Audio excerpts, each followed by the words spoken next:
Very good subject about that, especially for NRIs.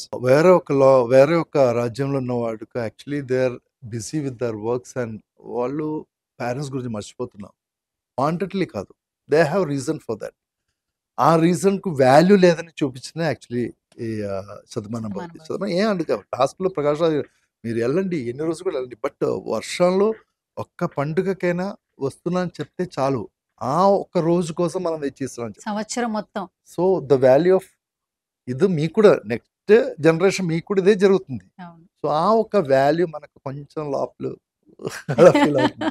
So definitely the NRI the people definitely the feel like they have to come back and watch their parents once in a year, or they will do something for that. అదే ఒక మంచి message actually for the human rights. It is good actually. Sir మీరు very calm and కూలా లేదా composer పర్సనా ఎలా? I am very calm and cool. Calm and cool అంటే ఇలాంటి వాళ్ళే బిగ్ బాస్ హౌస్ లో సెట్ అవుతారేమో కదా, అంటే ఆ fights controversies. Bigg Boss house నిజమే, అది యాక్చువల్లీ సెట్ అవ్వడం కొంచెం కష్టం అక్కడ. First we have to think about what is happening there and each and every once mind set is very important. Different actually. కొంచెం పిచ్ ఉన్నవాడు మొత్తం పిచ్ అయిపోతుంది దానిలోకి. Small things will trigger you. మీరు ఎంత స్ట్రాంగ్ గా ఉంటే కూడా మీకు చిన్న విషయం ట్రిగర్ అవుతుంది. వాంటెడ్లీ చేయలేదు, అది అలా అయిపోతుంది. ఆ situation it's like a pressure cooker. After 10-15 days your mood will vary because you started missing lot of things and ఏం మిస్ అవుతుంది మీకు అర్థం కావట్లేదు. సో అలా ఉన్నప్పుడు you will start fighting for the small things. అలా that is the situation. Top 5 వరకు ఉన్నారు మీరు యాక్చువల్లీ. టాప్ 5 మే 4th runner and Bigg Boss season 5 మలయాళంలో రైట్. సో అప్పుడు ఏంటంటే టాప్ 5 వరకు రావాలన్నా కూడా ఎన్నో హడల్స్ ఫైట్స్ అన్ని పక్కన, అది పక్కన పెడితే సార్ మనకి ఓటు వేసి గెలిపించే ఆడియన్స్ మెయిన్ చాలా ఇంపార్టెంట్ రైట్. నేను నిజం చెప్తే నాకు చాలా తెలుగు ఆడియన్స్ కూడా ఓట్ చేసినట్టుంది నాకు. ఎందుకంటే నేను బయటకు వచ్చిన తర్వాత నేను ఇంటర్వ్యూ చూస్తే ఏదో ఒక సోషల్ మీడియా వాళ్ళు ఇక్కడ ఉన్న వాళ్ళతో తెలుగు వాడు షిజు గారు మీకు తెలుసా, షిజు గారు మలయాళం బిగ్ బాస్ లో మీరేం చెప్తున్నారంటే they are telling something great about me. I feel so proud and I feel so happy for that. Like ఇంకొక ఎవరికో అలాంటి ఒక ఇది అవసరం వస్తుంది, అదృష్టం ఉంటుందో నాకు తెలియదు అసలు. I feel so happy, like I feel very proud of my self, like I'm being in this industry and the people like ఇక్కడున్న వాడు నా కోసం ఇలా చెప్తారంటే I'm feel so happy about.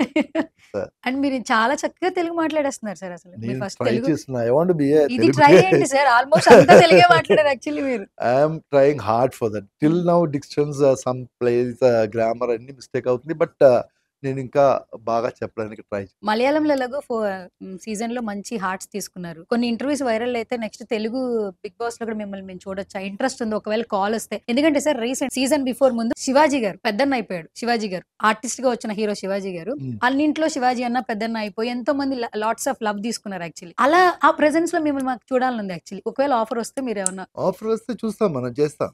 వస్తారు. డిఫరెంట్ గా ఉంది అదే. ఇక్కడ ఎలా ఉందో నాకు తెలియదు అసలు. ఒక్కసారి హౌస్ లోపలికి వెళ్తేనే మనకు తెలుస్తుంది ఎలాంటి విషయం జరుగుతుందని. So definitely that is a different experience actually. 100 days being in house without any social media elements or without any society interference లేకుండా మనం దాంట్లో లోపల ఉండడం చాలా కష్టం.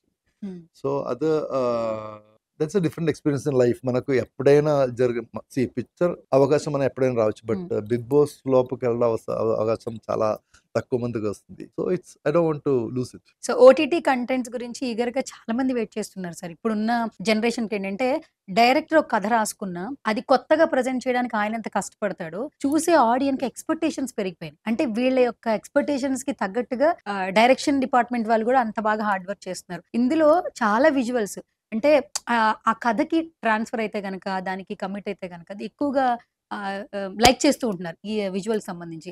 అండ్ స్క్రీన్ ప్లే చాలా బాగుంది, అదిరిపోయింది. అసలు మీరేం చెప్తారు? 100% స్క్రీన్ ప్లే మీదే ఉంది ఈ subject Vikata Kavi. Because we are taking a periodic time. ఆ పీరియాడిక్ టైంలో ఒక థ్రిల్లింగ్ గా డిటెక్టివ్ నేచురల్ గా ఒక సబ్జెక్ట్ తీసుకెళ్ళడం, that is the power off screen play. అది బాగా రాశారు అతను. అండ్ అది కరెక్ట్గా ప్రదీప్ గారు అది లోపల కరెక్ట్గా కన్సీవ్ చేసి రీప్రొడ్యూస్ చేశారు. That is important. అది ఆయన రాసిన సేమ్ ఆ ఫీల్తో తీసుకొని అది ఇలాంటి ఆర్ట్ వర్క్ నాకు కావాలి, ఇలాంటి పీరియాడిక్ ఫ్రేమ్స్ నాకు కావాలి, ఇలాంటి లొకేషన్ నాకు కావాలి, దానికోసం వాళ్ళు చాలా వెతికినట్టుంది నాకు. హ్మ్. అదే నాకు ఫీల్ అయింది. ఎందుకంటే రిజల్ట్ చూస్తే అలాగే ఉంది.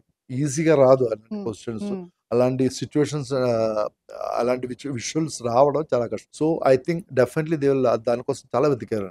వెతికిన తర్వాత ఇలాంటి ఒక రిజల్ట్ ఆడియన్స్‌కి ఒక మంచి రిజల్ట్ తీసుకురావాలని కనుక్కొని వాళ్ళు చాలా హార్డ్ వర్క్ చేశారు దాని మీద. So, ultimately now it's in your hand like public has to decide హ్మ్. అది బావుందా లేదని పబ్లిక్ డిసైడ్ చేయాలి.